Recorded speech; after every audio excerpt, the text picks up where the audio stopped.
Welcome everybody to Catfish Weekly on with Chad Fields and Josh Dunnigan. I'm Lyle Stokes. And boys, our guest is not here yet, but we have got a barn burner of a guest and a great show coming up just a little later on tonight. I'm looking forward to it. I do too. Ted's a great speaker. He does seminars. He's probably the top rated seminar speaker in the nation on catfish. I would say heads and tails above everybody else, not just a little bit. Just my opinion for what it's worth. If you don't like it, still mine. I'll let you have this time, your opinion this time. We have a tournament result, don't we, Chad? We do, sir. Straight out of MBT Catfish Trail. Not sure exactly where this was out of, but looking at the top five, we've got Parrish and Lockridge at 35.41 with 5 total fish. Hurlbert and Shoals with 36.24 with 5 fish. Reasoner and Whitman at third place and in the money at 37.03 pounds with 5 fish basket. And in second place, we've got Holding and Wood, 38.14 with 5 fish basket. And winning it was Newbie and Messersmith at 45.89. Awesome. Great job, fellas. That's good. And lady. Good totals there. Yes, they are. Channel Cats, that's a good amount on Channel Cat tournaments. Sure is. So Dave Funk, that is absolutely correct. That is absolutely correct. Oh yeah, right. He is. He's a great speaker. Y'all are going to want to take notes. Yep. He's one of the most requested guests that we have. And he keeps coming up with new content, and that is amazing. But my God, he's caught all kinds of IGF records, and he does seminars all over the country. So we'll get him in here in a little bit, and we'll be ready to go, and so will he. In the meantime, what do you say we say hello to all the people in chat? Hello, all of the people in chat. There we go. Oh. Josh, you want to run with it tonight, or you want me to get it? I could do that. Looks like starting out, we have Mr. Avid Fisherman in there. Crappie Day Fish On. We've got Miss Pontoon Jody Catfishing. Joe Buck. Hi, Jody. We got Paul Boyd, PMB Catfishing. Catfish Weekly member Carolina Catfish. Mr. Dave Funk. Fishing the Rut. Dave Garchar, Brad Becks. Mr. Creole Catfishing. Let's see. Mr. Joe Newman. There's Tom from LG Bass. There's Lance McCouguy, the Hawaiian fisherman. And let's see. Thing did that jump on me again. It's not just you. It does that too. Got Fishing with Squirrel, Rod Wise. Nubby's Catfishing, and I think that gets us down to the bottom. Oh, there's Takedown Catfishing. Before we get Ted in here, I have a little announcement I'd like to make because Ted joined us now. Cindy's mother passed away last week, and we'll be going up to put her to rest tomorrow. And I wish that everybody would please keep their family in their thoughts and prayers. That's one of the finest ladies that God ever put on this earth. I thought the world of her, and she was as much a mother to me most of the time as my own mother was. And she's going to be missed greatly. So if you wouldn't mind, I know that Cindy and her family would appreciate it. Thank you so much. Absolutely. We love you, Miss Cindy, and we'll be thinking about you tomorrow. All right. What do you say we get Ted in here? That's what people are here for. I guess. I thought they were here to see me, but apparently it's all about Ted. Hey, Ted. Hey, Ted. Evening, gentlemen. How you doing? Well, I'm good. Well, sorry for your loss. Well, you know, she lived a great life. She's 90 years old, raised 9 kids, mostly on her own, and she's just the finest lady that you ever want to meet. So yeah, we're gonna miss her, but she'll be with friends and family now, and we'll get to see her again one day. Okay, right. What I've been waiting on this for a long time. You and I talked about this some time back about doing this show, and Yep. structure is one of my favorite topics to fish about fishing. And Yep. of course, flatheads to me are the king of cats. So you combine them two, and it should make for a heck of a good show. Well, I'm going to try. I've never really, usually I do, a talk on structure and then I do a talk on flathead stuff, but I'm kind of trying to put them together here just because it's that time of year, Lyle. It is. You're You know? exactly right. Yeah. So I'm going to kind of throw a little bit of stuff at everybody here, but I think everybody could walk away with some information that will help by the time we're done. That sounds like a great deal. I would like to ask the people in chat, if you have questions, can you please hold them till the end of when Ted's done? That way we just write them down, make a note or something if you have a question. That way we don't interrupt him as he's going along through there. Because if you ask him, he's going to stop and answer them. And if you wait till the end, we can get them all together, and we'll try to do it that way. You fellas have anything to ask Ted or talk to Ted about before we take off? Let's take off. As I said, let's take off. I always look forward to. All right, Ted. I've got my notepad too. So yeah, we're good to I'm go. going to put you on solo screen, so you just take off and head out. Thank you so much for joining us tonight. Oh, thanks for having me. Okay, well, grab your boots. I'm going to throw a lot of stuff real quick at you. We're going to talk a little bit about the theory of three, which is structure.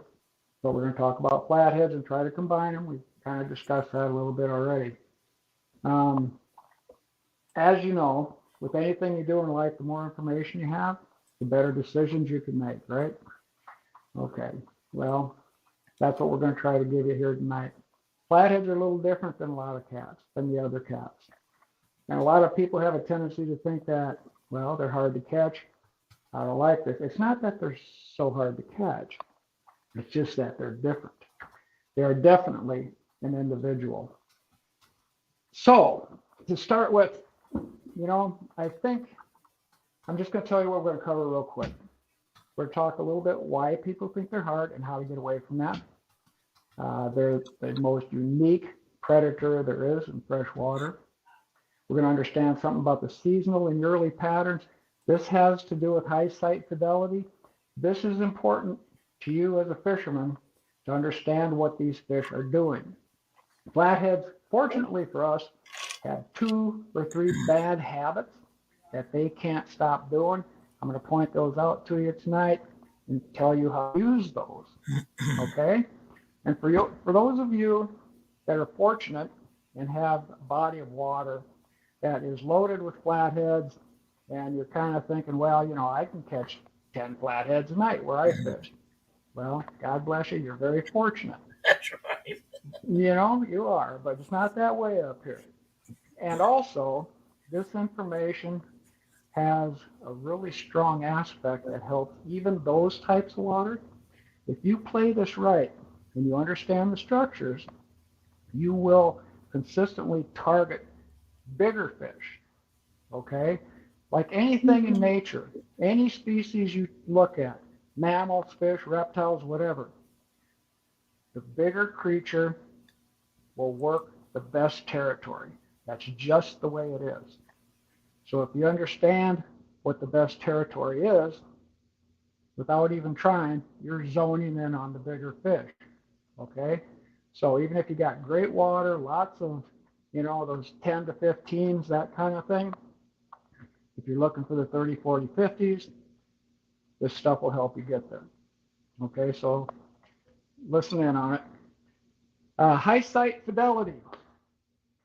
That is a very important thing. We're going to get into it. I'm going to give you a couple examples on that. We're going to cover the 3 different structures that this species uses.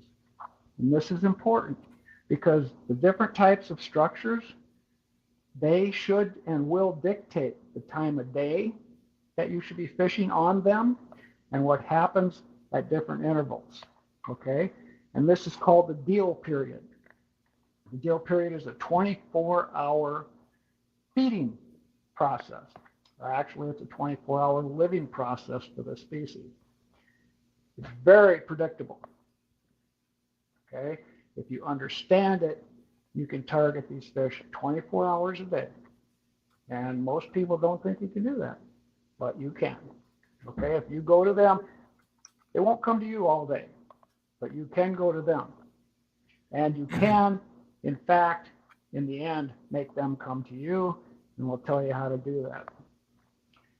And then we'll talk a little bit about your approach.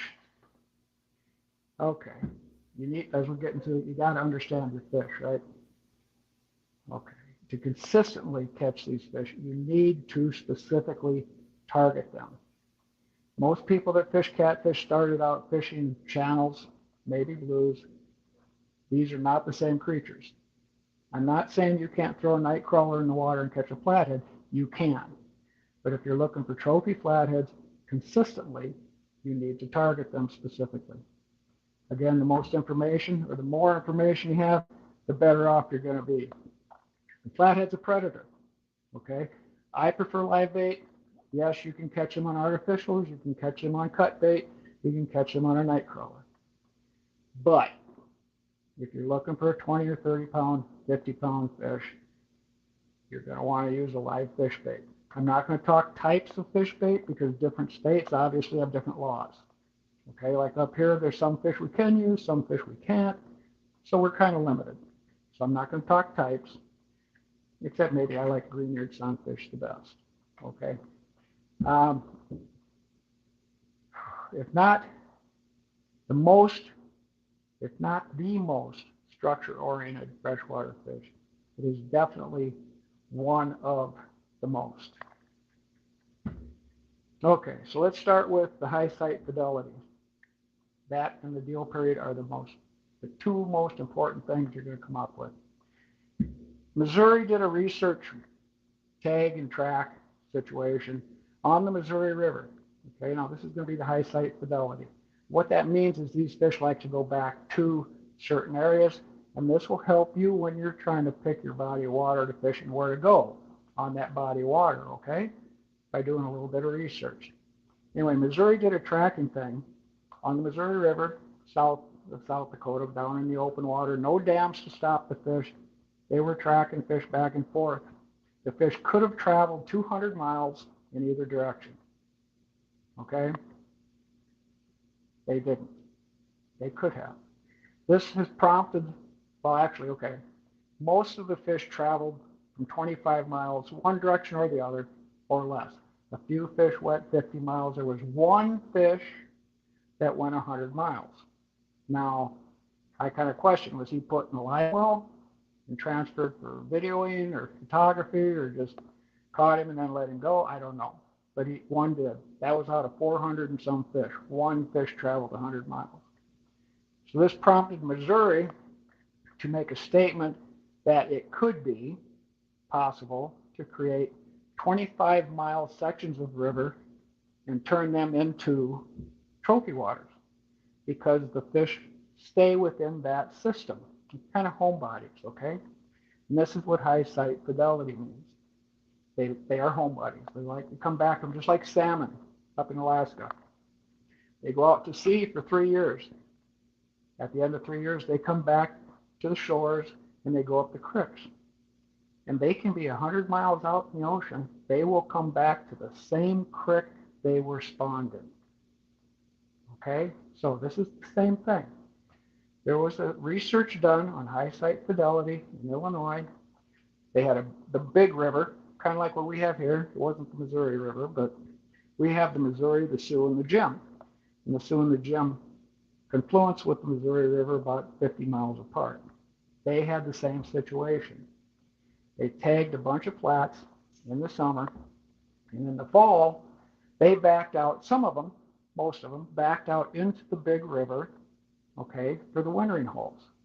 In the spring, this is what's cool. In the spring, the flats that came out of one creek went right back into the same creek. Didn't matter how far away they were in the winter, anything, they went right into the same creek. Ones that came out of the other creek came right back into that same creek again. Okay, they do that on all the waters. They do this on the lakes. And here's where I want to tell you a little bit. Pay attention to this. not so much the research end of it, but on the body of water that you fish. You know, one of the big questions is, where do I go? Talk to your game department, talk to fishermen, rely on your past experience, your friends' experience, because probably if this section of river had flatheads last year, 10 years ago, 20 years ago, that section of river will probably still hold flatheads. If an end of the lake or a bay, okay, a bay mouth, whatever, a bridge is known to have held flatheads on a lake or a reservoir, there will still probably be flatheads using that area. There's something about those areas that they've called home, and they will come back to them. So it's a good thing to do a little research. Talk to your people. You know, I've asked people, you know, why don't you get more information? Well, they aren't going to tell me where the fish is. Well, yeah, they are. I've talked to numerous game people. They're more than willing, if you're nice to them, you know, to tell you what's going on. In bait shops, I used to own a bait shop. You know, and people say, well, you told me this and you told me that. You need to understand that bait shop owners can only repeat what they've been told. Okay, they're trying to give you the good information. So here's the way you weigh that information. If you make a couple phone calls, you talk to a couple people, and you end up with two things that are the same, like, okay, they're biting on the north end, and two people, different sources, tell you that, believe it. Okay? Just believe it. Go with it. Because probably one of them's telling you the truth. All right? Now, structure. I'm going to talk a little bit about that because obviously the flathead structure is the big deal. And then we're going to get right into the deal period, what it is and how to use it, because that is probably the most important piece of information I'm going to give you tonight. But first, there's three types of structure that flatheads use. Okay? The first one is called a nursery. The second one is called a staging structure. And the third one is called a feeding platform. Okay? Now, the nursery, a lot of people will try to fish it, and you might catch some smaller fish because that's exactly what it is a nursery. And what they comprise of is basically smaller type riprap, smaller wood structures, elements, maybe some smaller undercut banks where the small fish can get in, but the 20s, 30s, and 40s really can't get in there and eat them, because if they could, there wouldn't be any little fish left, you know. And because of that, you're probably not going to find a lot of big fish on a nursery type structure. It'll generally be very shallow, which that doesn't eliminate the big fish, okay? But it's just the type of element that they're relating to, and usually it will only be made up of one or two elements. That's not a big fish structure. And the elements are downsized to fit the juvenile fish, okay? The next one is called a staging structure. Now this is what most people, in fact probably all people, fish the most. This is going to be the big visible log jams, the bridge pilings, the cut banks with the big tree laying in it, the riprap, the big concrete riprap. That's a different deal. That can be a big fish structure or a big fish element. Okay, low head dams. If you fish a river that has a big dam like the Missouri River, like the dam up here at Yankton, or Platte, something like that, from the dam to 3 miles down is going to be your hot point. Earlier in the year, closer to the dam, they will back down probably within a 3 mile radius, because most of the food is going to be up around the dam itself. Just for a word of information. Okay. The next structure is called a feeding platform. And this is where, well, the flathead just separates itself from the rest of the cats. It really does. The feeding platform is going to be under 10 feet deep. Okay? It's going to probably compromise of a shallow like a flat or a platform connected to a current seam and a drop off, like a channel ledge. Okay, this is why, okay, like the guys that are trot lining and limb lining, putting yo-yos out, that kind of thing, they set them all by the bank, obviously for convenience sake, but that's where they catch the big fish. These fish move up the bank, and I'm going to explain why. If you look at a flathead, his head is obviously flat, kind of an oval shape. His eyes are placed way up on the top of the head, okay? He has an undercut jaw. The lower jaw comes out past the upper jaw. This fish is a predator. If you compare that head to, say, like one on the wall back here, like a muskie or a northern, same thing. Undercut jaw, eyes are set up high. They want to strike from underneath. Okay, so over the centuries, these fish have survived best by feeding shallow. What I'm getting at here is you got a flathead cruising along the bottom of the river, say 8, 12 inches off the bottom. You know, if the water's 20 feet deep, how is he going to hit a shad or hit a sucker or hit a bluegill or hit a small carp 18 feet above him? First off, he's not going to even find it. Secondly, if he wants to chase it, he's not going to catch it, because the way they hunt is actually stealth. They come up slow along the bottom. Usually the whiskers are testing the bottom, okay? And that's why you can get the bites on the bottom, because they're sensing that too. And they will do that. They'll tip on their side and they'll hit him. And that's where you get your drops, by the way, where you get the punk and then nothing happens, and then punk again because he banged it, and then he came back and banged it again. Whereas if it was elevated, he would simply engulf it. Okay? That's the way they hunt. That's the way they learn to survive.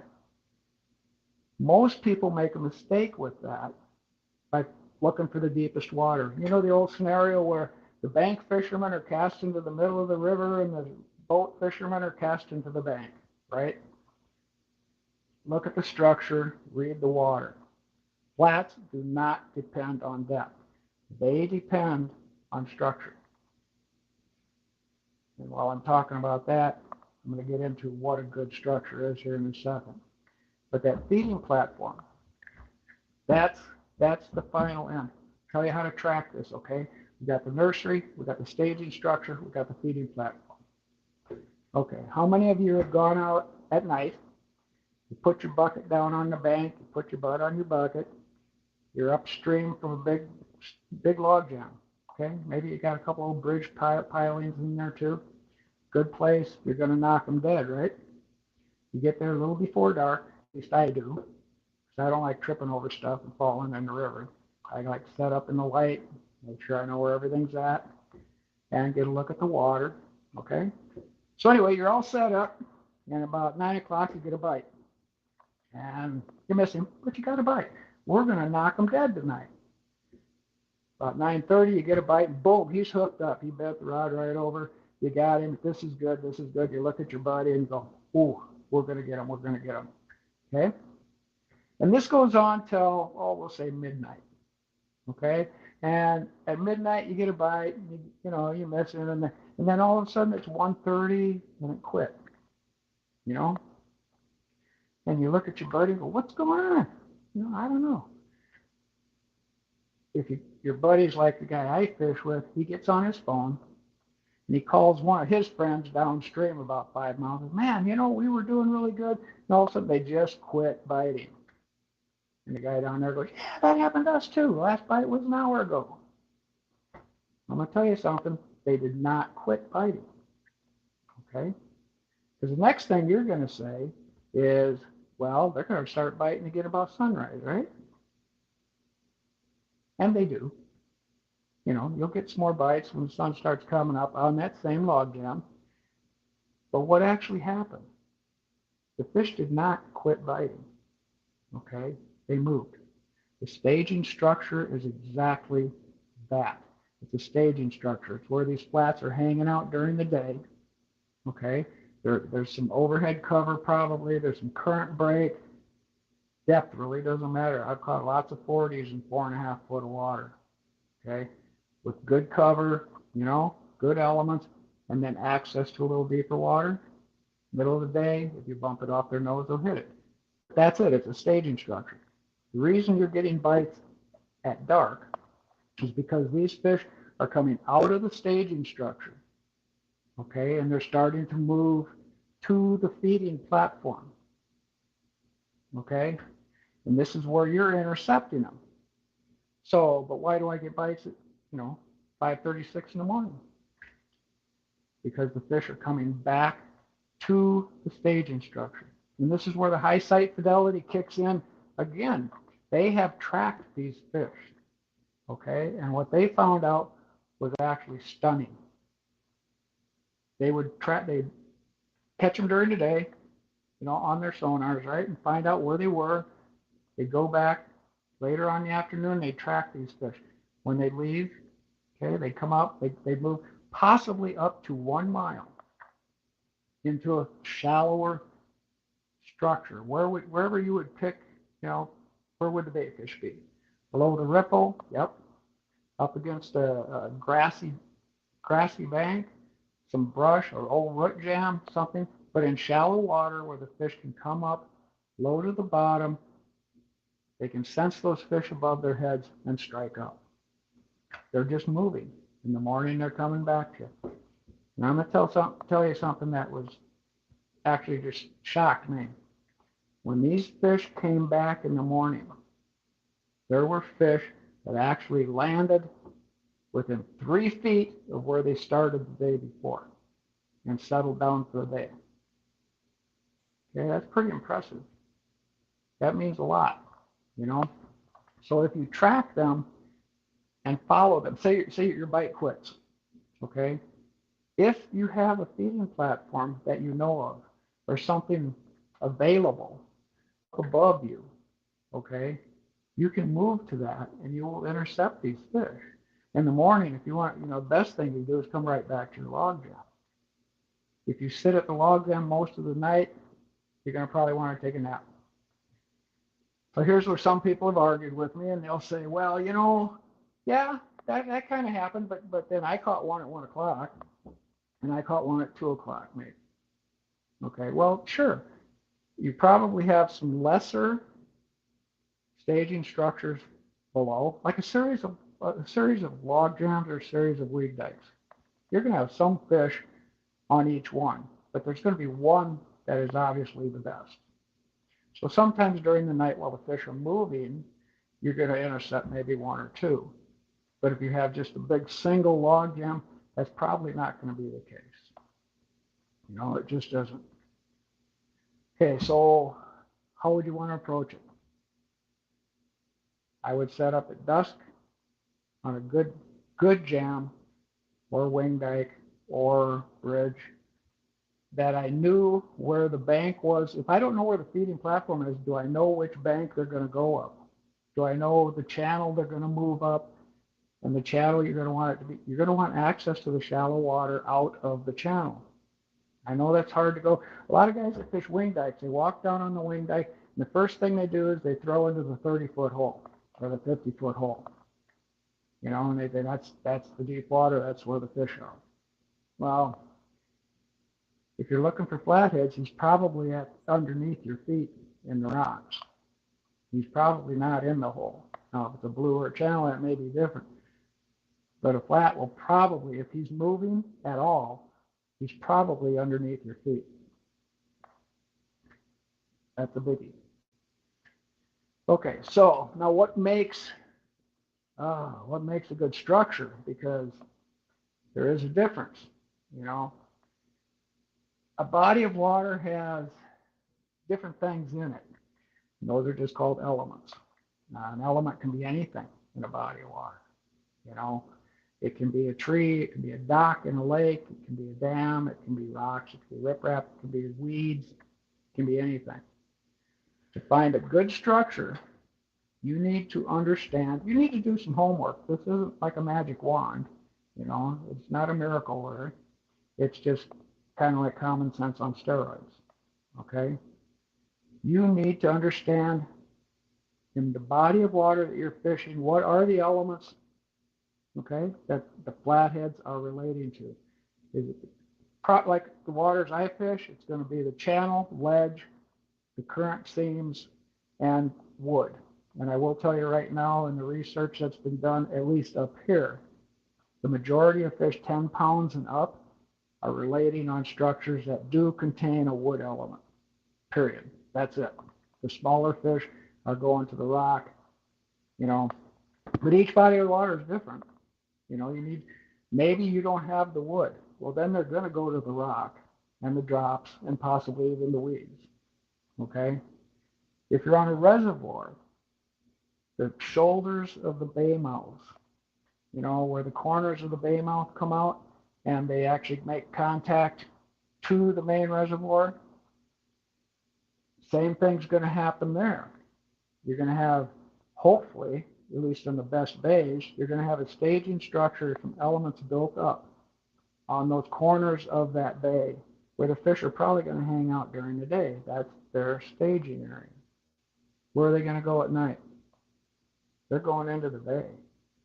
You know, the water gets shallower. There's submerged trees up in there. There's maybe some bulrushes, maybe a creek coming in, an old stock dam. See what I mean? It works either way. It's just what they do. I'm not saying the blues do this, although I know that they move too, but flatheads are just very, very predictable if you understand what they're doing. So anyway, structures, elements. You found out which ones are good in your water, right? They're hanging out on the wood. They're hanging out maybe on a current seam or on this shoulder of this bay. And you've got good stuff up in the bay or up above you on the river. Okay, you have to figure this part out. But what makes a good structure? Well, first off, what is a good structure? To me, definition of a good structure is one that has a combination, a relationship of elements that's capable of concentrating and holding fish consistently. This is going to be a structure that I can go back to, you know, time, and you've probably got some like this time and time again, and there's always a fish sitting, you know, for some reason, right? Well, I'm going to tell you why. This is the theory of three. If you have three elements on a given body of water, okay, that have power. Now this, you need to think about this. Everything's not created equal. And I'll give you a real easy example. Take a stick. Okay, here's my stick.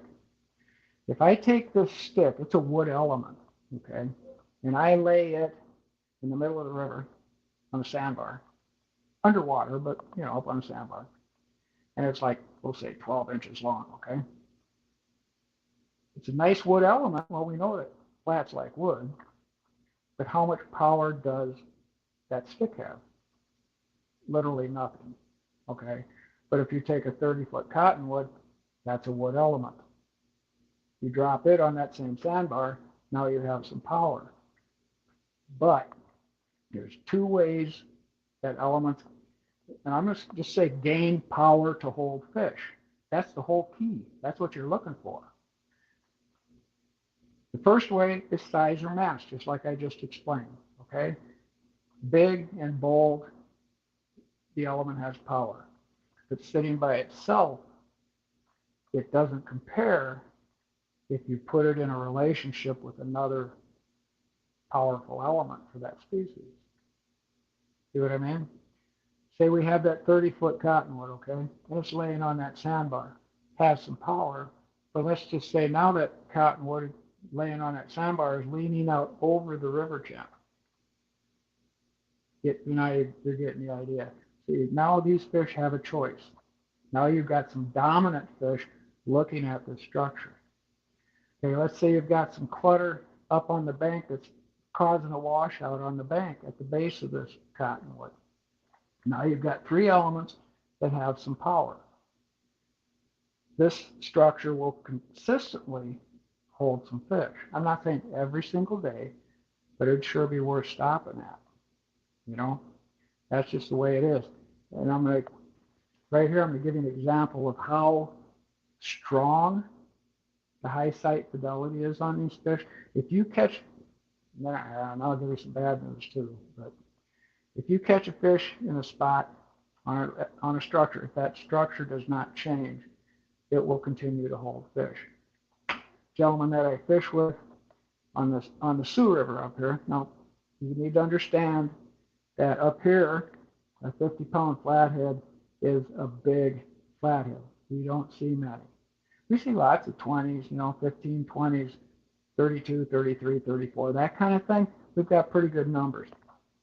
You get to 50s, when I've seen 50s in the last 3 years, I could put on one hand, and I didn't catch them. That's just everybody what I've seen. But anyway, Jason caught one off a bridge pillar that has a big washout and a boulder, big current breaks, and a washout underneath, and big pillar, and then a low head dam like literally 30 feet above it. Okay, so lots of elements involved going around. We caught a fish that was about 52 pounds. One morning, we're fishing off the bridge pillars, just vertical right down into the undercuts. Okay, and a year later, and the same week, he caught a 54-pound fish with a nick out of its tail. Same fish. Okay, his bait was basically 2 feet from where it was, the previous year. Same fish. Fish left, went to his wintering holes. He came back in the spring, went right to that same pillar. So, but now the bad thing about high sight fidelity, and I'm not going to preach about letting fish go, but I'm just going to tell you what can happen, okay? Because fish do relate strong to, like, we'll just say a log jam, okay? Or a baymouth, whatever, but you got this group of fish that are relating to it. If somebody gets in there and takes those fish out, they will not be replaced that year. Now, so see, here's where some guys go, last weekend or 2 months ago, we caught, 5, 6 fish down here on this log jam. Tonight, we didn't get a bite.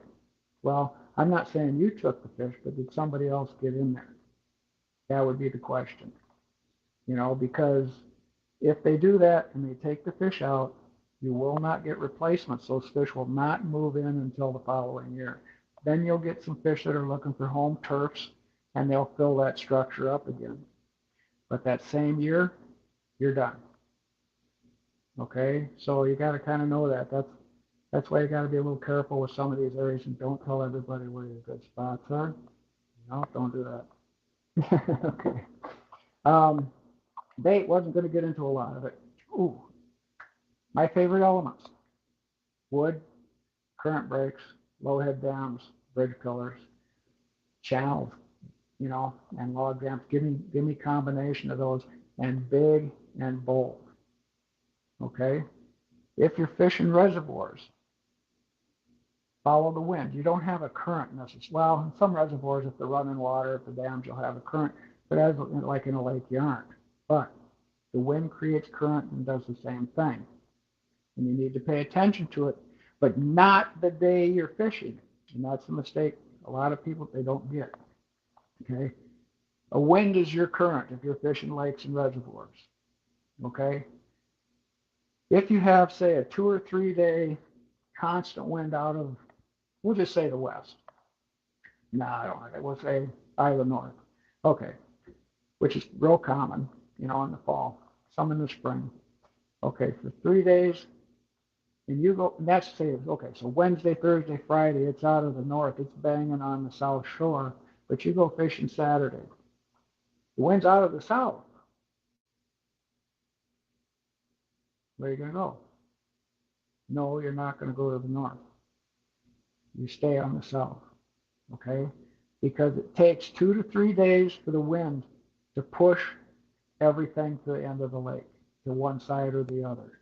Okay, just because it switched last night from the south pushing north, there's all kinds of little algae and little fish and little freshwater shrimp still on that south end from that 3 days of wind.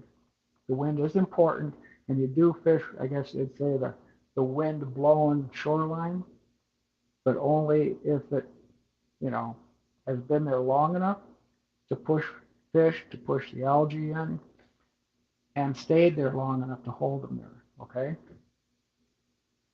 Then it will hold fish. and they will be right up on the shores. If the wind changes on you for a day, ignore it. Okay, that just means you get to fish where there isn't a lot of wind, because everything will still be sitting on that south end. And that goes for any direction, obviously. Equipment, a little bit. I like 50-pound braid in current, simply because braid is thinner, less diameter, catches a lot less current. Okay, if I'm fishing heavier cover, I will go to 40-pound big game line. I don't know, that's plenty big for me, plenty heavy. Adjust your hook to fit the bait, not the fish. You know, if you're fishing for big fish, but you got a little bitty bait, don't put an 8-out hook on him. You're going to kill him in about 30 seconds. You know, you want to keep him alive, okay? Pretty simple. Also, let's see. The deal period, yeah. We went through it, but I got to stress that, guys. The advantage to knowing the deal period is, here's the biggie. Let's say there's a lot of private land along these rivers and lakes, reservoirs. There's private land you can't get at, right? If you understand the deal period and you do your homework on that body of water, you can say, okay, let's see. We know some areas down here south of town where, you're driving across the bridges, checking river areas out, and there's like, this enormous log jam, this big structure down, but it's on private land. I can't get to it. Well, what's up above it?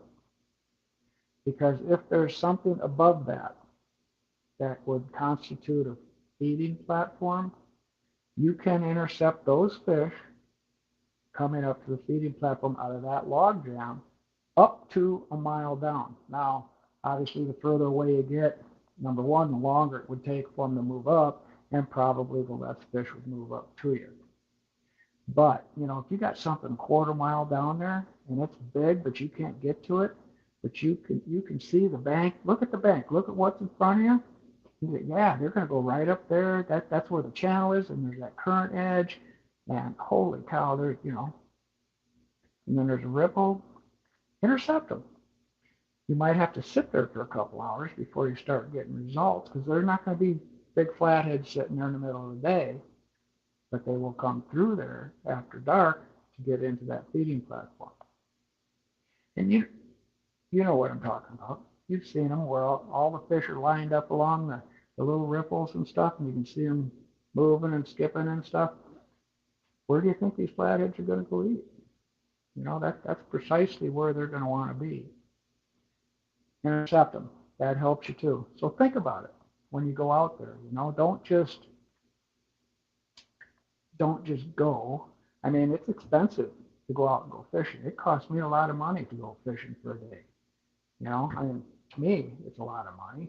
You got a tank of boat gas. You got a tank of truck gas. You got, lunch. You got to have lunch. You got something to drink.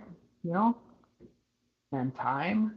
I would like to catch fish, or at least know that I did it right.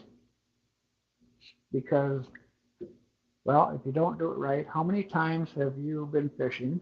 I used to do this a lot, where you're fishing and things just aren't going right. You get done, bad day. You go, what if? What if I had? What if I did? What if I went? Well, when I used to say that, it made me feel like I made a mistake. Like I messed up. So I do research before I go. And I'm not talking bookworming. I'm just talking, watch the weather. Start watching the weather ahead of time. What's it doing? What's the wind doing? If you have some stable weather for 3 days, go fishing. Make some calls about, does anybody know where the fish are? Okay? Do some research. So when you leave, you're confident that you have the area pegged and you've got the bait that you're comfortable and confident in. And I'm going to say this about equipment real quick, and then I'll get off equipment. I'm not going to talk rod and reel. I'm not going to do it. I'm not going to talk line.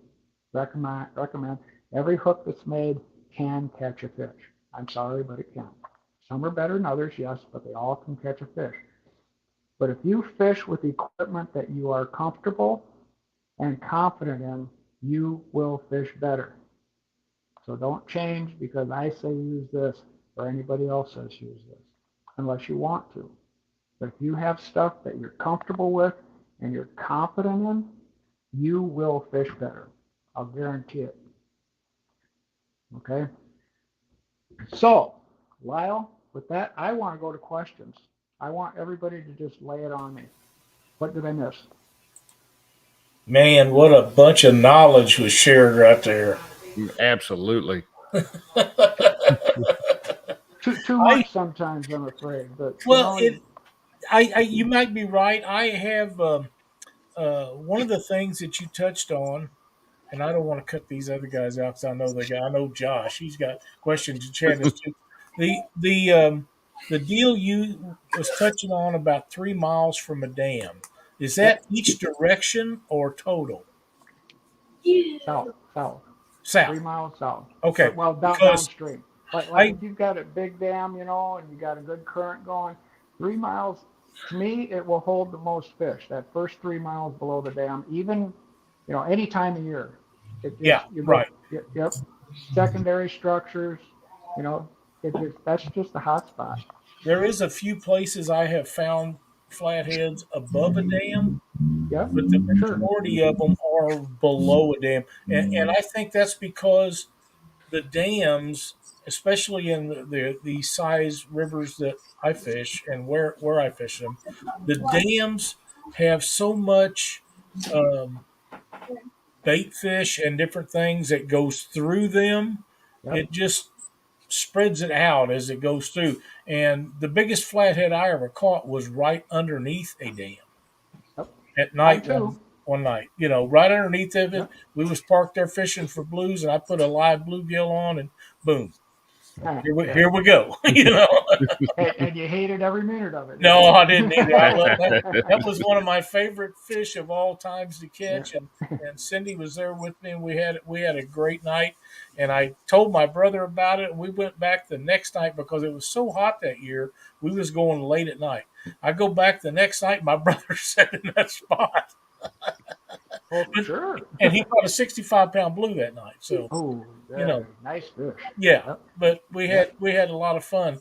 But yeah, and the other thing was the point that you made about people looking for deep holes for flatheads. If they're feeding, they're probably not feeding deep. They're up shallow. They're next to the bank. Yep. And for years I never caught a flathead on cut bait, and then one night I caught 7 little ones. Yep. But all the good flatheads I ever caught was on live bait. They just was, and I know that doesn't stand true everywhere, but it does the way and where I fish. Well, you like say you can have a young person sitting on the dock with a worm, and he'll catch the biggest fish out of the water that day. Yep.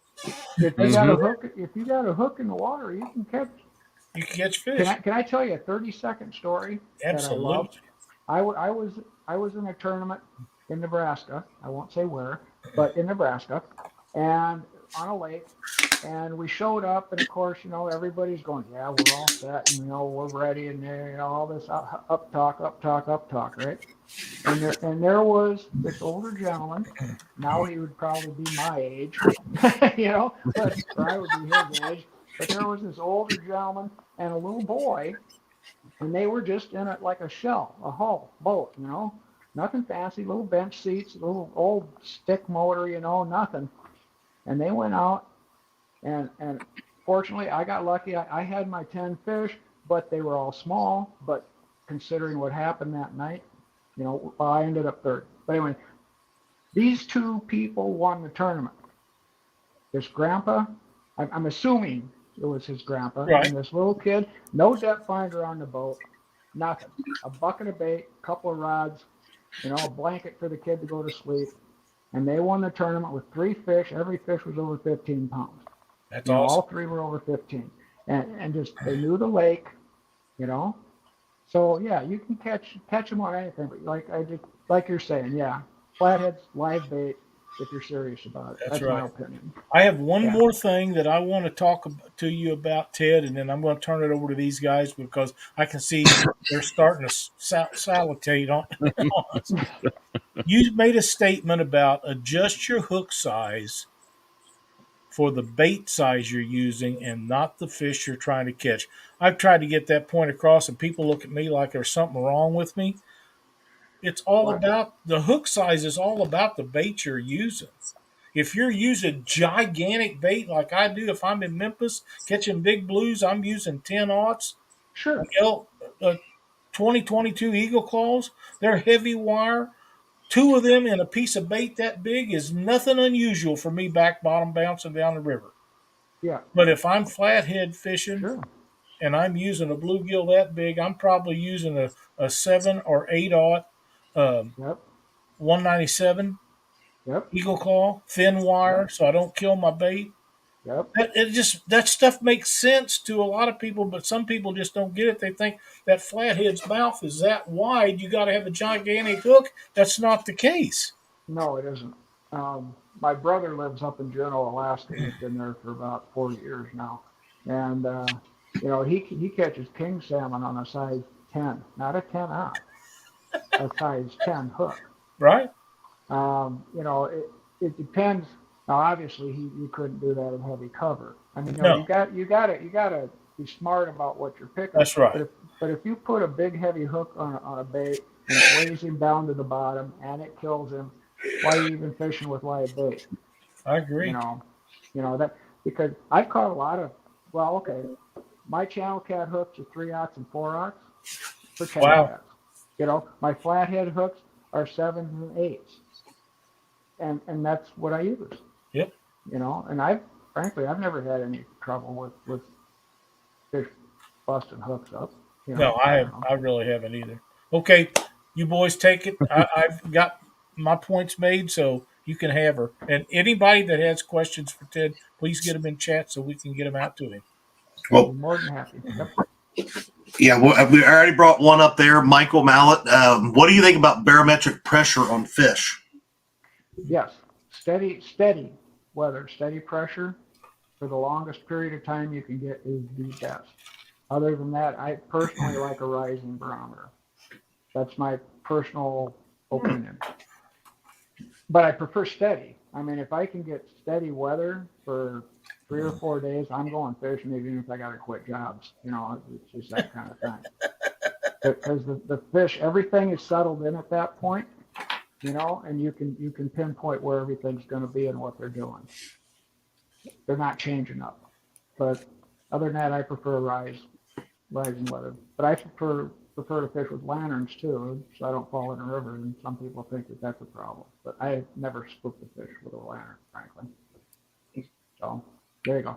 I don't know if I answered that for you right or not, but yeah, no, I think that because a lot of people talk about rising and falling pressures, and I've even I can't remember a couple of weeks ago read something about like 29 point something like 9.2 or something like that being a perfect pressure, and I'm like doing some different readings and stuff, trying to figure out different stuff, and I still haven't put 2 and 2 together, Ted. So I'm going to stick with. If Ted says it's stable, I'm going to be okay.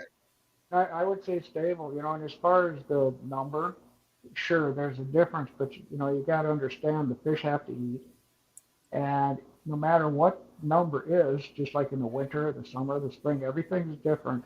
As long as it stabilizes so they're comfortable, they're going to feed. Okay. So I don't know. Yeah, I don't pay. Frankly, I don't pay attention to the numbers.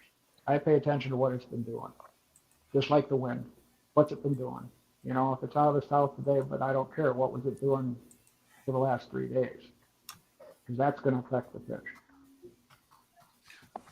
Well, here's a question about what you just said. So if you have, like right now, in our areas, it's going crazy. It's north one day, south the next, it's east, and then it's west. Yep. And if you have a week worth of something like that, what is your thought on going to different parts of a lake or I live in South Dakota, so that happens pretty much hourly. I understand what you're saying. So it's I not really just do. us. Okay. Yeah, no, I get it. Then you can't, sometimes you can't, like I said, an element has to have power. Okay, the wind is an element. It's part of the lake that day, right? Okay, well, the only way wind has power is if it's stable, if it's consistent. Okay, so if you look at it that way, throw the wind away. Then you're going to need to go to the other elements in that body of water, period. You just are. Because everything else is scattered with the wind. It's just that kind of a thing. Then you have to go with the other elements. And ignore the wind if it's just been switching on you like that. It's one part of a equation is basically what you're saying, right? Yep. Yeah. It's one element that can affect you, or not. And if it's switching daily like that, it's not going to position anything if it's switching daily. It just doesn't. So, and then depth. I'd like to mention this real quick too, because a lot of people with depth on the reservoirs, if nobody has geared you in on like, okay, they're biting in 10 foot or they're biting whatever. I always go to mid depth to start. Okay, like say it's a 50-foot lake, 50 foot deep. I would probably start at 20, 25 feet on structures with good elements. If I can't find fish then, I'm going to throw everybody away and I'm going to go shallow. Because I will tell you right now, there are always shallow fish. Always. Period. There are. And how many times are there not deep water fish? You got thermoclines, you got bare bottoms, you got nothing, So I'm going to go mid-depth if I don't have a knowledgeable direction to go. And if I can't find them on structures there, I'm going to go structure shallow. Makes a lot of sense. Mm-hmm. So, because I can always find shallow fish. I don't care what species. There's always something shallow because all the food is up shallow most of the time, Unless you got big schools of fish, big schools of shad or something, but then you know that too, or you should know it if you've done your homework. So. Creole mentions, said places where bios are dumping cleaner water into a river. He said if you have cover on both banks, likely time of day for the flatheads to be there. Dumping water. Where's the water coming from? It looks like they're Bayou coming out of dumping. the bayou into the Okay. river. So it's natural. It's not off the city streets or something. It's Right. Okay. Just regular flow, and you got cover on both sides. And during the day, is he asking? He's asking what the likely time of day would it be to expect The likely to find time, flatheads there? that's going to probably, well, depending on the depth of the water coming in, but if you got cover on both sides and you got a current, you've got a good structure to begin with, and you're talking flathead still, I would fish it. If you got good cover, good elements on the shorelines, and you got a current coming in there, that's going to give you a current break, it's going to give you a channel, it's going to give you overhead cover, it's going to give you a staging structure. Depending on depth, it could be its own feeding platform, and you got current bringing food to them. I'd fish it. I would say that'd be good for 24 hours a day, probably, to try. If I was to pick one time a day, I would probably go up in the flow and try to cut them off coming out of that cover and moving upstream. Cut them off at night, at dusk. During the day, I might back out of the mouth if there'd be like some drop-offs going out, where the current's, coming over the top of some drops, because the fish might stage out there too. It would depend. I'd have to kind of see it, but it sounds like a good structure. If you got it, use it. And Pursuit wants to know what's your thoughts on optimal water temperature for flats. Well, for me, I would prefer to see it like mid-60s to mid-70s. That's a little cool, but I like it that way, and they're usually very aggressive. You get much hotter than that, at least up here, because we're so shallow. You start getting up in the 80s, and the fish start going a little lethargic on you. So 60s to 70s, I can catch flatheads.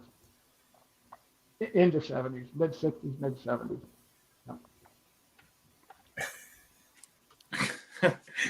I see Lyle's entertaining the chicken question in chat. Oh, is he blowing up Freddie there? Yeah. But I did see the one talking about, so a lot of people, especially nowadays, are starting to get with those, demon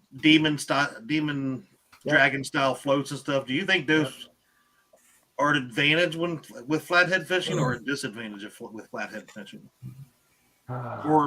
Okay. Well, the thing a float does, in my opinion, is it lifts the bait up off the bottom a little bit, which is a good thing, for flats, because they do like to strike up. They really do. It can also give the bait a little bit more, if you're doing some drifts or you got a little bit of a current, can give the bait a little more action, which is good, as long as it doesn't pick it up too high and drown it. If you're in a heavy current, you pick it up off the bottom.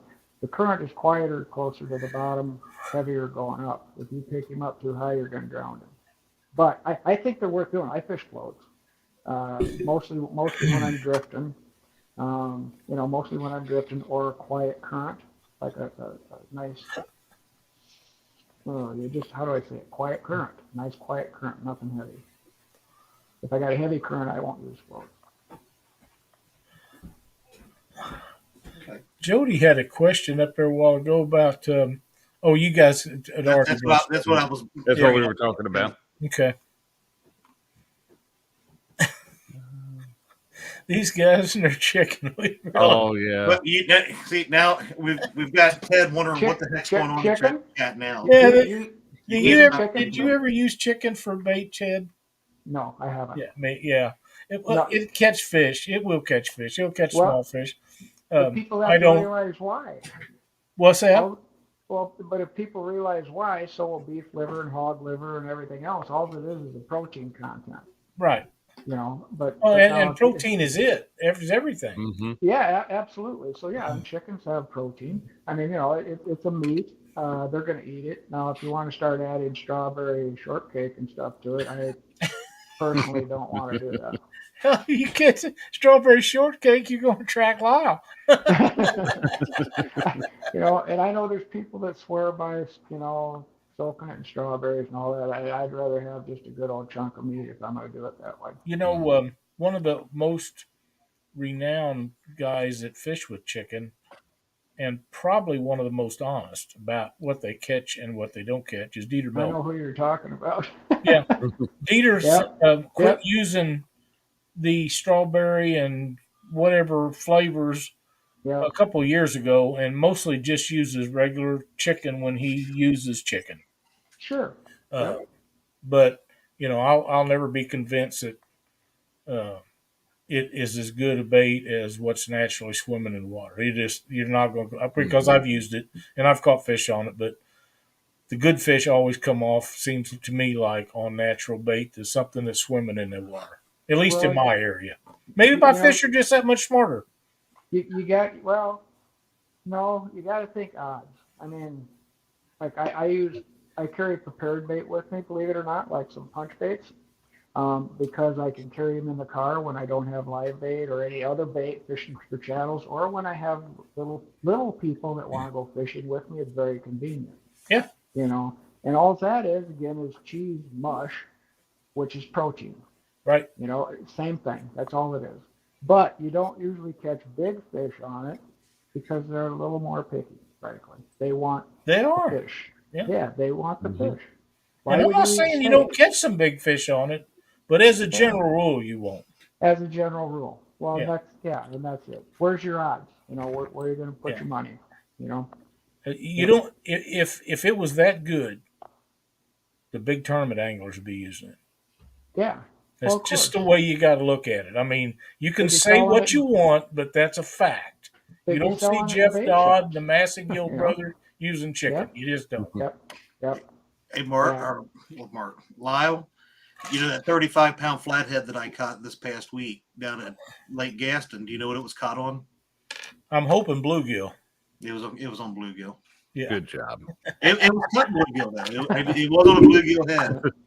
And we had a day that out there that we caught 10 fish, and I think 8 or 9 of them were all on head, the bluegill head. And I'd ask you that, Ted. Do you have any inclination of why that is? Someday, like why live bait would be better some days than cut, or when you're using cut, why a bait head is sometimes so much better than a body, or vice versa? Frankly, not really. Other than, in my opinion, a head will stay on better. You're not going to probably get as much scent with it. I think that would maybe rely on more just your presentation. I mean, if I'm using a head or I'm using a fillet of the same fish, when was I putting it in a better position for the fish? I guess that's what I would be looking at. Now, I could be wrong on that. I could be totally wrong on that, but I would think I could catch a fish. If I can catch him on a head, I can catch him on a fillet, but did I put him in the same place? No, I mean, that got to make sense too, like presentation. So, I mean, Sure.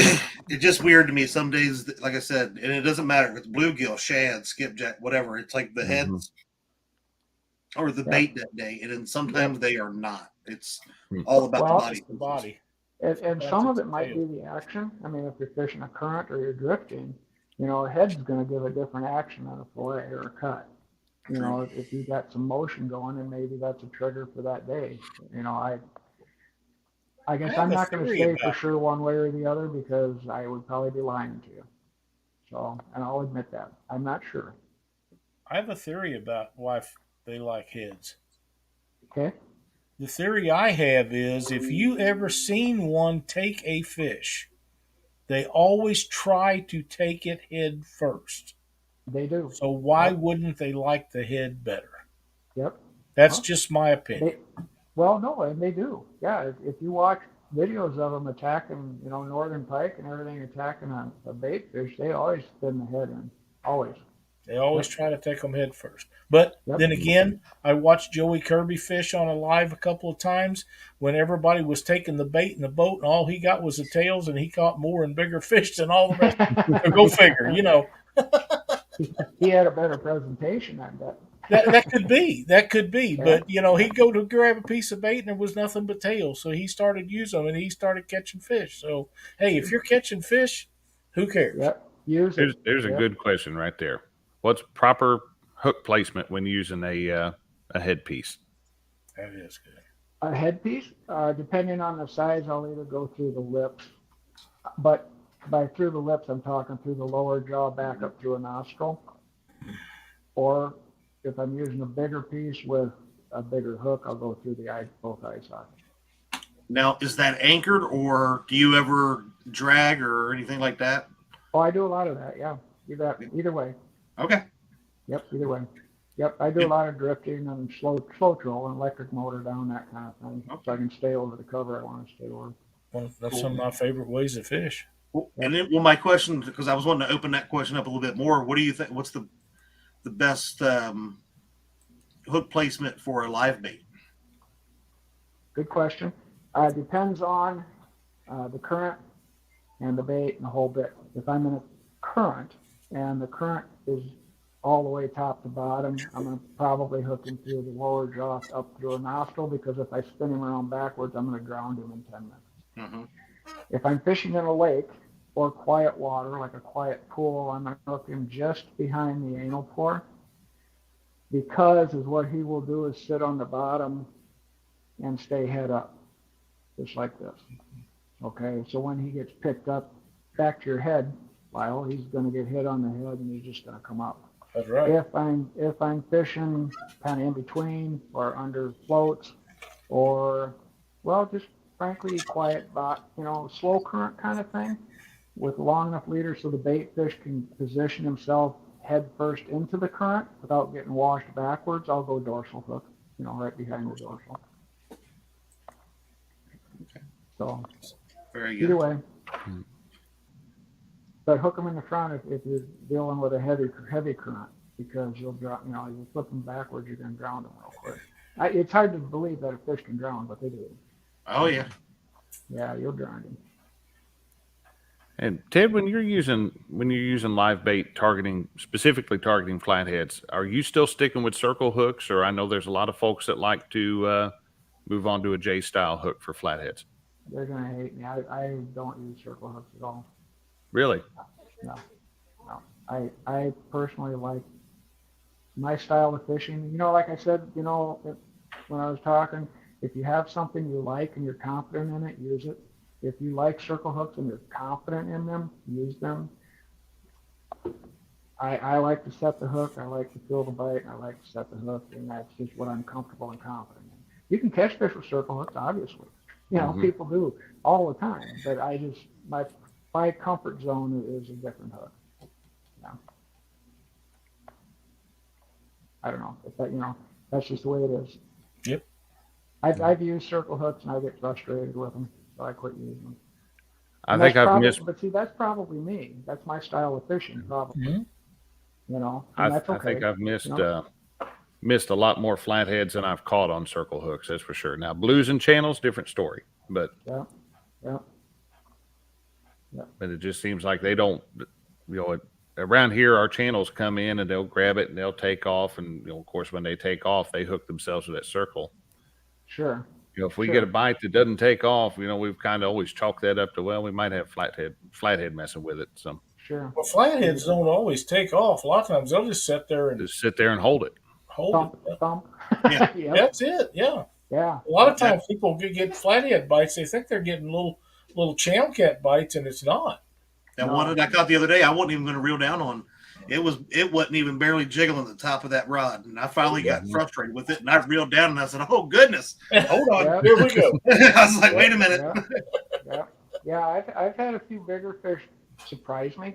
It's like when you set the hook and the rod tip just doubles over and sits there, and you weren't expecting that the way the bite was going. Yeah. Do you guys remember Tony Dean?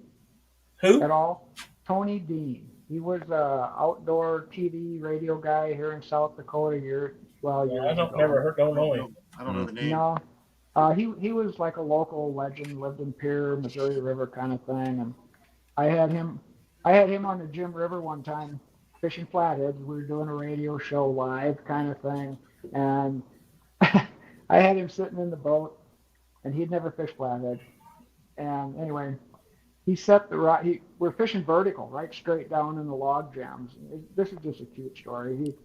He set the rod down on his lap, and he's sitting there with his recorder talking to me like this, right?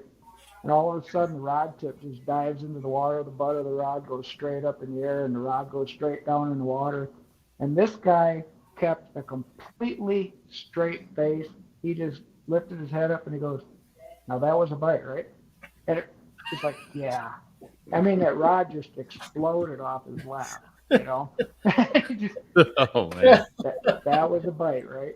It was great though. It was great TV, But God, it was funny. I thought he was going to get a little worried about it. He didn't. He didn't even frown. He just kept right on going. It was great. Good guy. Well. Not with us anymore, but he's a good guy. That's a great story. Anybody else have any questions? We're going to have to get out of here so Mark can start his show here pretty quick. Yep. Say hi to Mark for me. We will. Mm-hmm. Well, guys, I want to thank you a bunch. This has been kind of fun. I was a little haphazard on this stuff tonight, but I think I got some information to them. Absolutely. Ted, I've told you before. Anytime that you have a subject or a topic that you want to share with people, please just contact one of us. We'll be happy to make it happen for you. Absolutely love having you on here. It's always a pleasure. And, if there's anything that we can help you promote in any way, just let me know.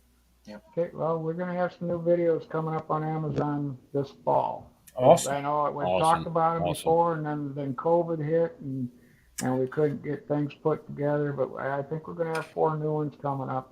And very nice.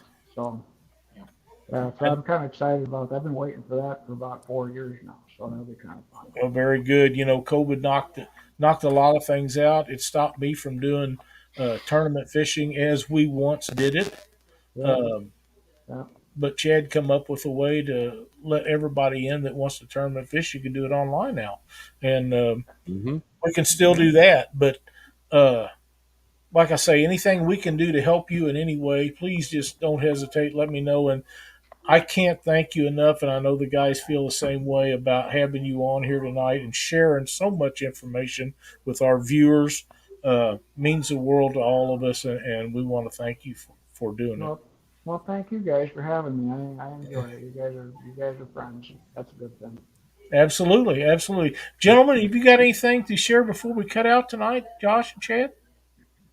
You got One thing is, anything, I Chad? don't believe that Mark is having a show after us tonight. Oh, well, Is then he we not? can just keep going. We can keep going. Yeah. So, go ahead, Josh. What you got? Oh, I was going to say we have one I entry didn't know for the bragging board this week. So There we whenever go. we get a chance, we can pull that up. But Yeah, let's do that. Well, let's Yeah, do I that didn't real know quick. Mark was not having one. Yeah, I'm pretty sure Okay. he had something else going on. He went live fishing earlier, so he's not going to be live tonight. It was I my saw it. understanding. yeah, I I saw he didn't- was live fishing earlier, but I didn't know whether he was I having a missed show. all that because the monitor went out of my computer and we had to go get one and then set it up. And I screwed up some stuff. And, my day was kind of molded around all that fiasco. Yeah, that doesn't sound like any fun. No. It wasn't. So But I imagine. I got a 27-inch curve screen now. There you go. I do have another question for Mr. Ted, if you guys don't care. Go ahead. Go right ahead. So, outside of fishing the main river, a main river channel like the Ohio River, so we have a lot of really nice big creeks that are, fairly long and stuff like that. They're wide or somewhat deep. Do you think it is best to set up on the mouth of that creek for flatheads and cut them off coming and going, or up in the creek where there is some spots in a lot of our creeks where there is some nice structure that have been there for years and years. People, crappie fish off of them and stuff like that. Right. Or what would be the best out of those? Okay, so you got a creek coming into the main river, right? Tributary Yes. flowing right in, and okay. I would Yep. try, if I could, I would try to set up in the mouth with one bait in the mouth, but one bait on that shoreline coming up downstream from the mouth, like right where the incoming water's creating a line, because you're going to get fish following that main river bank right up to the mouth, but you're also going to have them going up in the mouth. So I don't know if you could position to hit both. Probably. I guess if I was going to pick, how much current do you have coming down the tributary? There's a The lot. tributaries typically there's hardly anything unless it's right after a really heavy rain. Okay. Well, I if you mean, don't have a lot of current, I'd be looking for the channel of that tributary where it's connecting to the big river. Like the confluence where they're mixing. I would look for that.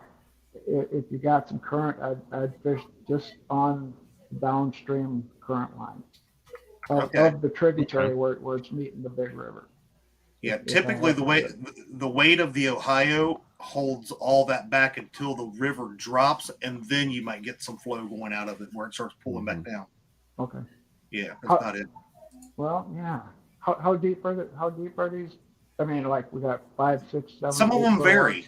Okay. So some of them are like going in, or even like just 4 or 5 feet, and then they open up to 7 or 8 feet. But then we have there's one that I launch out of that is 7 to 10 feet, and then goes probably about 100 yards into the creek, goes all the way to 13 to 20 feet. Oh.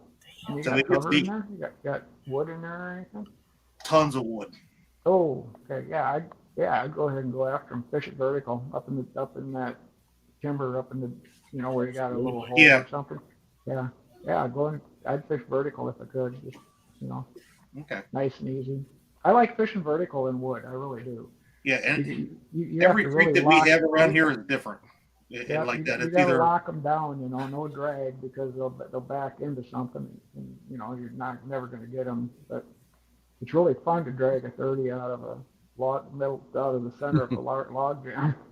I Yeah. used to fish with a friend of mine, Keith Atkins, lived up around Columbia, Missouri, and we would go into a cut that was made on the Missouri River when the '93 flood went through. And it's about 5 miles through there, and it just cut a section out.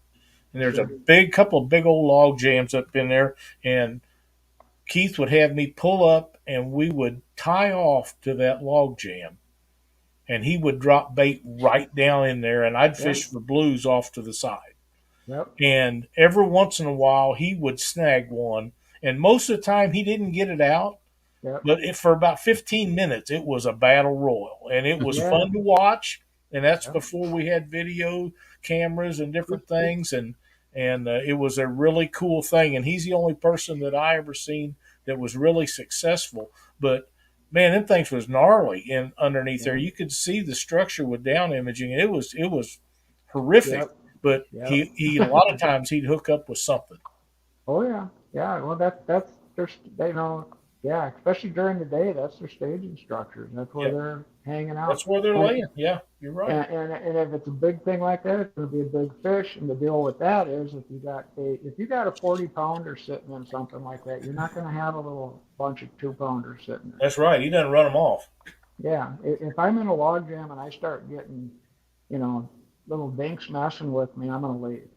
Yep. Just because then that 30, 40, 50 isn't in there. If they're You're right. sitting there, he's not there.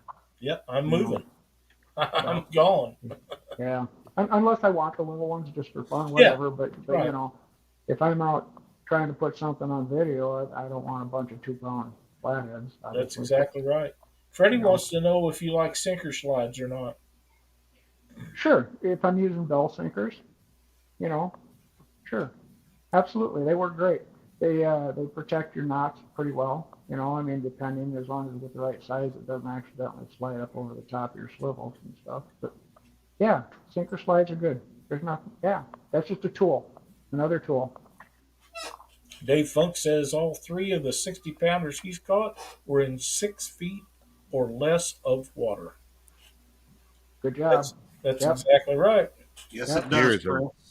Here's a really good question. Dead Sea Pirate says, I have a hard time telling the difference between live bait slightly moving the rod tip and a subtle bite from a flathead. Do you have any advice for that? Well, if you're getting your live bait moving your rod tip, good job. And that's what I like, that when my bluegills are kind of dinging me around. But the one thing that you might notice is a little different. Usually, there's never an always, but usually, if it's a flathead, when the rod tip goes, it's going to be sharp, like this. Mm-hmm. Whereas if it's your bait, you're going to see this. The flutter. Yeah, okay. And a flathead will generally, when he hits, even just a subtle hit, just to mouth it, it's gonna, when he sucks, it's gonna hit that light. It's gonna be a little bit more of a jerk. That's what I would be looking for, or to see the rod tip hit the water. Then I would know for sure. I haven't seen this question in chat tonight, but do you think there's a difference in fishing for flatheads up north in the colder water where you're at than it is in the south in the warmer water? Or do you think it's the same? No, I don't think it's different. I really don't. I don't either. I think it's the fish, because I've caught them. I've fished them down in Santa Cooper, and I've fished them in Nebraska, and I fished them down in Kansas, and I fished them up in South Dakota, and Minnesota, and it's the same fish. It's just the water's different.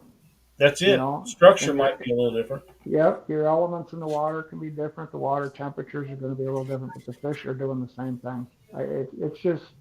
It's genetic. That's the way. That's why so many different species can survive, Lyle, because this species does this and this species does this. If they all did the same thing, everything would starve to death.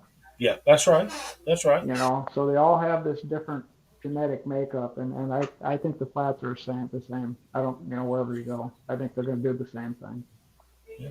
There's Jeremy come up with this. I haven't caught many, but all of his yellow cats have been come off of cut bait. And that's like I said, I never caught one on cut bait my entire life. And we was in a tournament over on the Illinois River one night, and I caught 7 on cut bait one night, and I ain't caught one on cut bait since. Yep. You know, it just, that's how it is. Yep.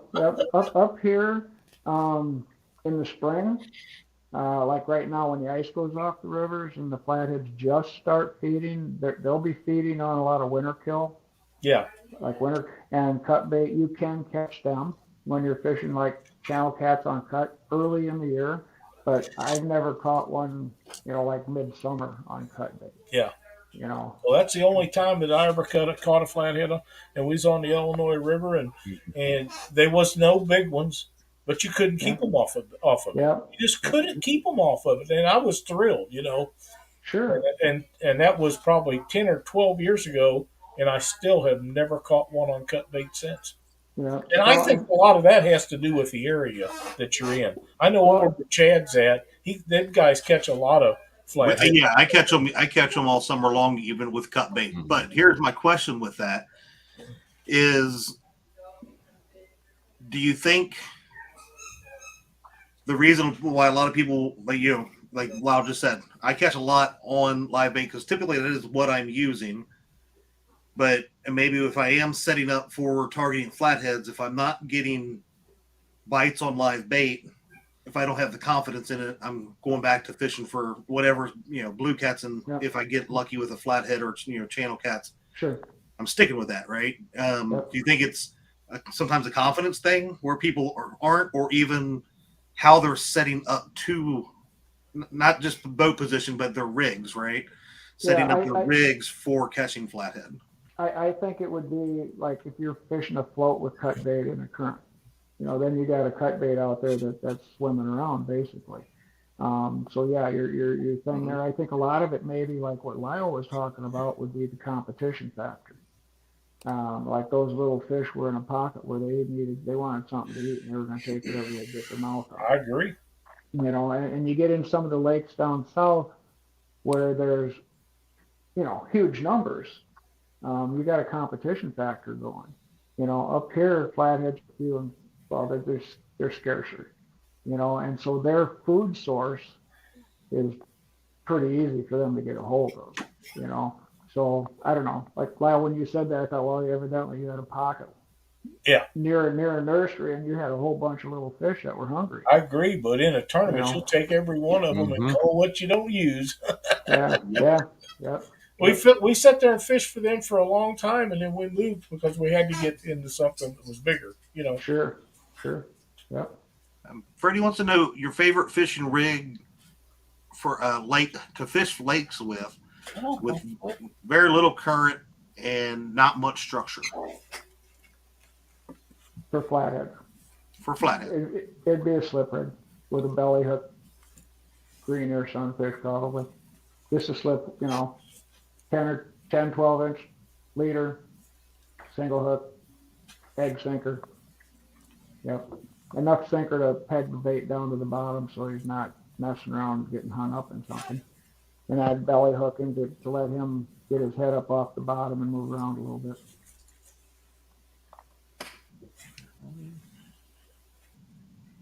Let's see. Matt from Wannabe Outdoors said, Matt, you and I both went for it at the same time. Favorite knots to use, and are there different situations that you use certain knots? No. Everything I tie is with a Berkeley knot. It's the 2 times through the eyes, 6, 7 wraps, back through the eyes, pull it down, spit on it, and lock it down. I use that on everything. It's fast, it's simple, it's easy, it doesn't slip. Yeah. And I have tested knots, and that knot was just as strong as every other knot I tried. I tried 10 or 12 different knots on like 20-pound line and bike strengths, and that knot held up just as well as everything. So that's what I use. And I tie everything with it. My hooks, my swivels, everything. Awesome. Cool. Very nice. Josh, do you have all the knowledge now to set a new PB this year? It's not going to be difficult. We got to remember my PB flathead is under 10 pounds. I know. Like I'm ready to go with you. I want to experience this new flathead PB. I know. I say every year that I want to get out and try it, but I tell you what, I've got a notepad window open here on the other screen that is just completely full. So I've been taking a lot of notes tonight. You know, something about the PBs, you know, like up here, you know, it comes back to what if. Like the Sioux River here, frankly, if you catch an honest 10-pound channel cat out of the Sioux River, you've got a trophy fish. You caught one of the biggest fish in the water. Oh, wow. You know, whereas you go over to the Jim River, you know, now you're talking 18, 20 pounds, you know, and they're, you know, 60 miles apart. But so I don't know, I kind of look at the body of water, and if I can tap into the bigger fish on that water, I feel that's just as good as catching a 50. If I'm tapping into the bigger fish on that water, then I'm doing it right, you know. Right. So that kind of thing. That's been my problem. We've got two really, really good flathead lakes right here within about a 10 or 20 minute drive of me. And I know that there have been some trophy flatheads. So there's been some 40s or 50s, a few 60s come out. Yeah. And it's like we've gone out and tried and end up coming home with our tail tucked between our legs. So that happens. That's fishing, you know. When you get the big one, you'll go back the next night. That's addiction. This show last year, though, after this one, I said, you know, I was really looking forward to targeting flathead way more last year, and I actually only did so once or twice. So I'm going to try to make that my goal this year, is to try to target them a few more times than I did last year. So, well, I'll tell you a secret, not a prediction, but I retired in November, basically, you know, kind of. And so this year, my goal is to bust the state record up here. So, nice. Good for you. Good. I'll let you know if I die. I know where he is. At least I think where he should be. And I'm going to have the time this year to put in a few hours. So I'm going to give it a shot anyway. That's awesome. I've been close a couple times, but not quite. Retirement, Yep. in my opinion, you work harder after you retire than you did before you retired. Yeah, you do. Yeah, I've got my dogs, and I got the videos, and I got, you know, God, yeah, it's everything. So kind of retired. Yep. So, I would agree with this. If you fish with demon dragons, wouldn't it be best to hook the bait in the stomach? I would say by the anal fin, so the fish ain't upside down. Yes, I would think you would want them above the float. if there's no If you're current, using sure. a demon dragon with live bait, which I don't know, I've never done that. You might get tangled up on that one. If there's no current, are you drifting? Are you slow trolling, or are you just sitting? Good questions. I don't know. Because that's going to make a difference. You know, if you're drifting or slow, you know, using your electric to position or whatever, then I think I would probably, you know, go through the nose on him. Just because you're going to get stuff tangled up and he's going to start spinning on you. If you're just sitting quiet, then I would probably go through a dorsal or an anal fin. Yep. Well, flatheads move downriver off a staging area, a log jam, if there is a shallow flat or river bend downstream. Yes, 70-30. 70% have been shown to go upstream, 30% will go downstream. If there's something there, yes. They will. So don't ignore it. Yes, they will. You got a big log jam and you got a riffle downstairs, yep, you could get some move to it. Creole Catfishing said, since Ted is retired now, if he wants to fly south for the winter, I know a guy. He lives in Louisiana. Okay, you know a guy? All right. Well, yeah. All right. Yeah. We'll see how the first year goes. I don't have my other screen to type in there. You guys are juvenile. Ted said anal. Yep, I did. Hope I didn't hurt anybody's feelings. Josh, have you got your stuff pulled up? Yep. Give me just a moment here. Sure. Like I said, we had one entry this week to the bragging board. That's it? That was it. I checked my Wow. email. I even checked it today. I was gonna break my own rule, and anything that come in today, I was gonna go ahead and throw it in. But we still only had one entry, but it's a nice one, and that is Oh, Kyle from Fishing the there you Rut. go. With Yeah. a real nice paddle fish. Caught that on a trot line. I How believe do he you said catch that's his them on first paddle trot fish. line? I know, right? I said that's I just don't that's an awesome understand. bet. It is. Caught that last week on the river in West Tennessee. Awesome looking fish there. Congratulations. And I know We're cool I've with seen that. Kyle a few times in the chat tonight, so I know he's watching there. So Absolutely. Great fish. and let me find. And if anybody does happen to catch a big fish during the week, they too can be featured on the Catfish Weekly bragging board. Just need to email your photos to pics@theweekendangler.com. And this image here is on the Catfish Weekly Facebook group if you want to go check that out after the show and read all the details on it. But send those photos in. We'll get them put up here and, be proud of the fish you catch, and we'll help show them off for you. So That's right. And one other thing that we want to remember, and I haven't got it set up yet, we've got 2 reels to give away to a veteran. Yep. Veterans, and Mhm. I'm going to get that set up, or one of us will. I've had so much stuff going on the last week, I actually forgot about doing it. But the reels are here. We will mail them out as soon as we get the drawing set, but it'll be after our Mendota trip. But you can sign up now. You have to be a active military person or a veteran to be able to enter in it. And we're going to give 2 of them away. Yeah, we'll have to get that Set posted up, up. yep. and you guys can get entered in that. Matt from Wannabe Outdoors. I don't remember who won last year, but the year before that, he won one of these really nice rod racks that Richard Ward made, and it's awesome. I have one of them. Beautiful piece of stuff, and these reels are shiny, brand new. They're awesome, man. Somebody's got to get those and get them slimed up. That's exactly right. That's exactly right. And they're going to people that we think the world of, our military. Absolutely. Miss Nina. You work, Nina. Miss Nina said she's a veteran spouse.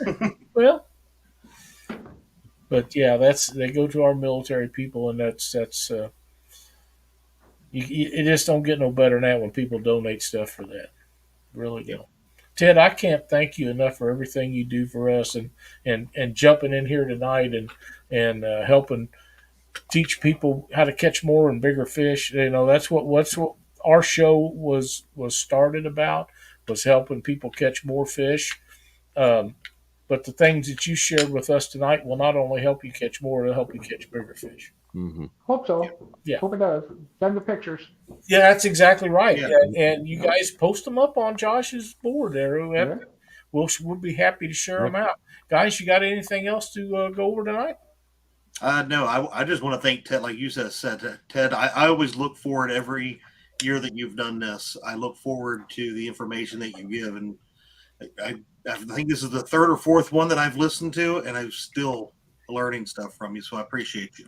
Mm-hmm. Absolutely. Thank you. Absolutely. Thank you, Ted. This has been a great show tonight. So lots of information out there. I think we could probably pick your brain from now till midnight, but if my brain stayed operating that long. Please remember that we're going to be live Thursday night with the bait shop, and then Mark and I will go on with Panfish Nation, and we'll be right back here next Monday night on Catfish Weekly.